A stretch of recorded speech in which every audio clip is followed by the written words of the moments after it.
Hey guys, Nintendo here. I went to America recently, which is why I sound American, so don't mind that. Anyways, I've lied to you guys again. I'm sorry. As many of you may know, I've been saying I hate RPGs ever since the very beginnings of this channel. But the truth is, I've been putting on a fake persona this whole time. And since I now have this off my chest, I can tell you that way back in an update video, I said I've began production on a video on why I'm not an RPG guy. Well, that's a lie too. I'm a huge RPG fan and I can never say anything bad about my anime waifus. To make up for lying to you guys for all this time, I will be talking about the RPG series that changed my life, Xenoblade Chronicles. With that being said, I hope you enjoyed this video and let's get right into it.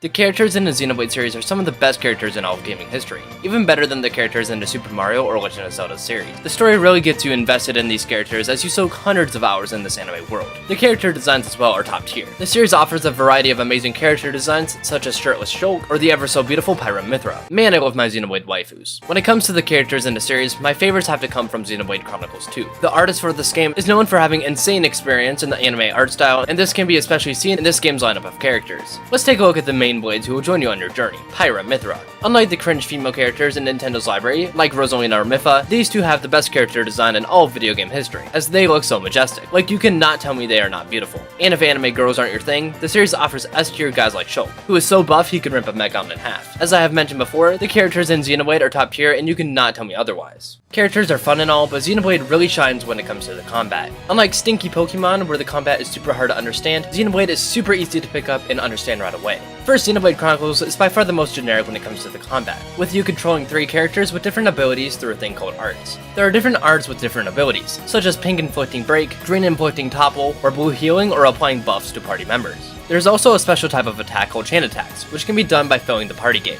Filling the party gauge can also let you revive teammates, which can be especially helpful if you suck at the game. Xenoblade 2 has a similar combat style to the original game, but now there is a new system added, being blades. Blades act similar to the Monado from Xenoblade Chronicles 1, with it giving you arts, but since there are more blades, there is more variety. Blades can be anything from creatures to humanoids in many different shapes and forms, with Shulk from Xenoblade 1 returning as a blade. Similar to unlocking characters in my second favorite game, Genshin Impact, you can unlock blades randomly with core crystals, which you can buy from shops in towns and villages. The additional randomness adds to the uniqueness of this game, making it possible for different playthroughs to have you use different blades.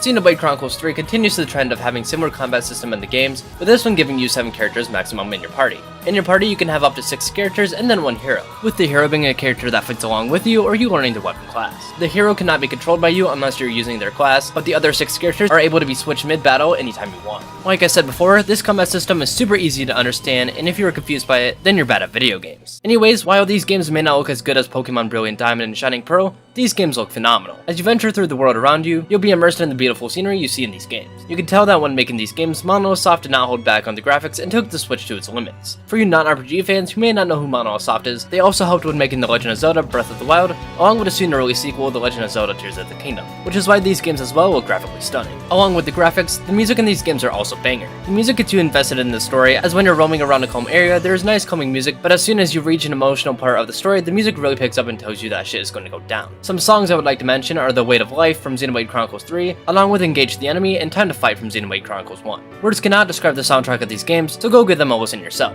While I can go on all day about my love for the Xenoblade Chronicles games, I wouldn't want to bore you guys with going into any more detail. Do you guys want to see a video talk about Fire Emblem next? Let me know in the comment section down below. With that being said, if you enjoyed this banger Nintendo video, make sure you leave a like and subscribe to the channel as it helps out a ton. And if you want to see another video by me, there's a video on screen now where I look at the top 10 mainline Super Mario OSTs, which is the first video in a series I worked really hard on. Anyways, I'm the biggest nub on YouTube. I'm Nintendo, signing off, and I hope you have an amazing day.